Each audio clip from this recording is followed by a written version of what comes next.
It's like that. Human condition is to suffer, to struggle, to have anxiety, pain, disorder. That's his condition. It's certainly necessary to have physical suffering. People get sick, they die. And we're wondering whether or not psychological suffering is analogous to that, or whether there's something intrinsically different about it. No, sir. I do question seriously whether human beings must inevitably live in this state. Everlastingly suffering, everlastingly going through this agony of life. Is that necessary? Is it right that they should? It's certainly not desirable that they should. No. If we accept that it's inevitable, as many people do, then there is no answer to it. But is it inevitable? Well, physical suffering is inevitable. Yes. Illness, death. Yes, sir. The physical suffering is old age, accidents, disease. Maybe we increase the physical suffering because of our psychological problems. That's it. Say a mother bearing babies, she goes through terrible time delivering them. Strangely, she forgets that pain. She's the next baby. Another baby. In India, as you know, the mothers have about 7 or 8 children. If they remember the first agony of it, they will never have children.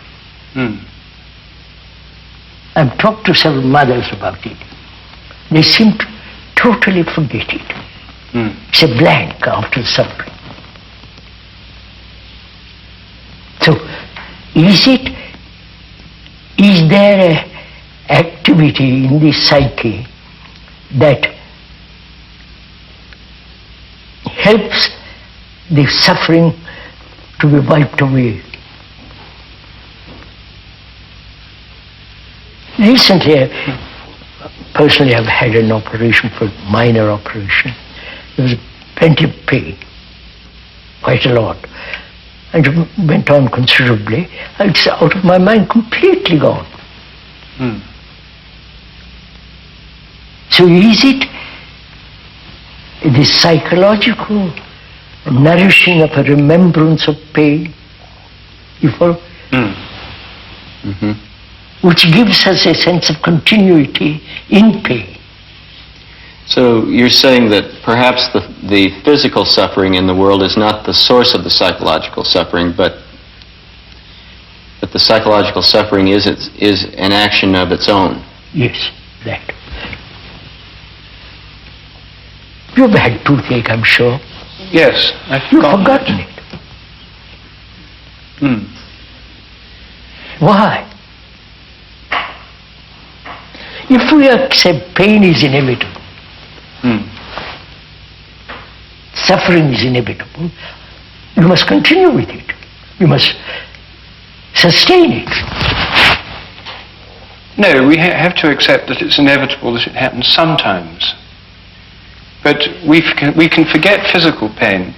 Can we forget the kind of psychological pains caused by natural things like loss, death of people? Yeah, I will come to that. I come to you. I have a problem with my wife. I'm married. She am not, but suppose I'm married. I come because I can't get on with her. And she can't get on with me. And we have a problem, a relationship. I come to you. How will you help me? This is a problem everybody is facing. Yes.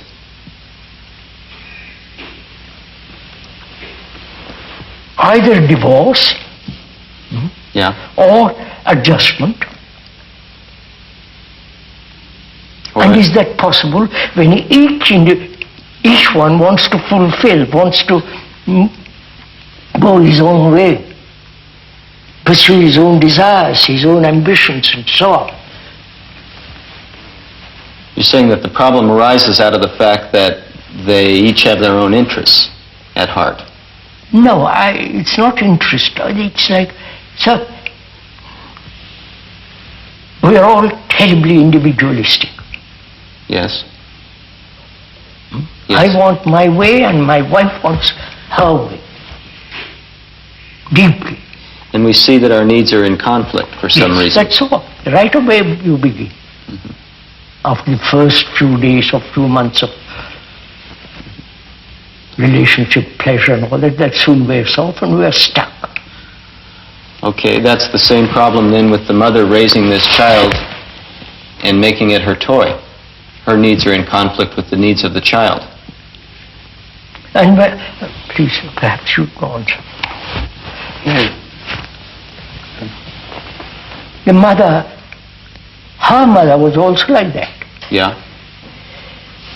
And the whole world is like that, sir. It's not the mother. Mm-hmm.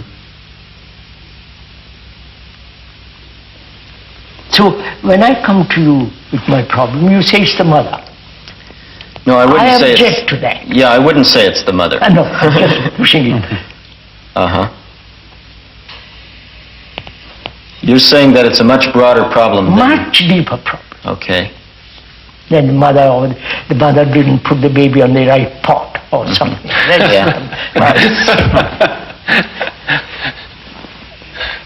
Right.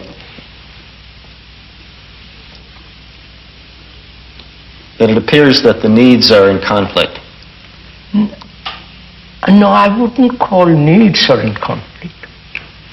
Basically, they are divisive, self-centered activity. Mm-hmm. That inevitably must bring contradiction and, the whole business of relationship and conflict. Mm-hmm.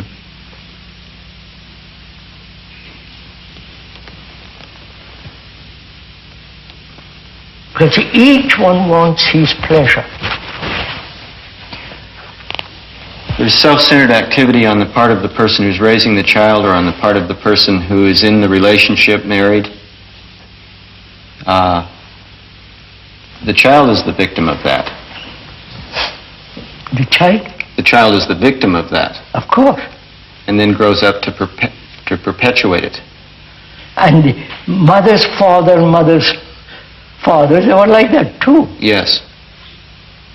Now, why does it have to happen that way? Are we saying that's the way it is in nature? Or are we saying that... No. Well, there are certain conflicts in nature. For example, among troops of gorillas or baboons, take baboons, or even chimpanzees. Mm-hmm. There's a conflict among the males. Often the strongest male wishes to monopolize all the attractive females. Now, some of the younger males want to get in on the act as well. They try going off with these females, and this younger male will fight them and beat them off. So they'll be kept out of this. This selfish activity of this one male keeps most of the females to himself. The same occurs in red deer, where the stag will monopolize the females. Now, these are examples of conflict in the animal kingdom which are quite needless. There'd be enough food for these hens without pecking each other. Now, these are not exceptions. We can find this kind of thing throughout the animal kingdom. So, I don't think that the origin of this kind of selfish conflict is something just to do with human societies and the way they're structured. I think we can see in biological nature this kind of thing. Are you saying that as we are the result of the animal, as we human beings evolved from the animal, we have inherited all those pecking order?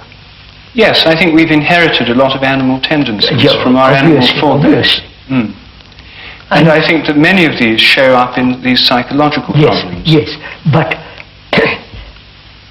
is it necessary that we should continue that way? We are thoughtful, we are ingenious in our inventions, extraordinarily capable,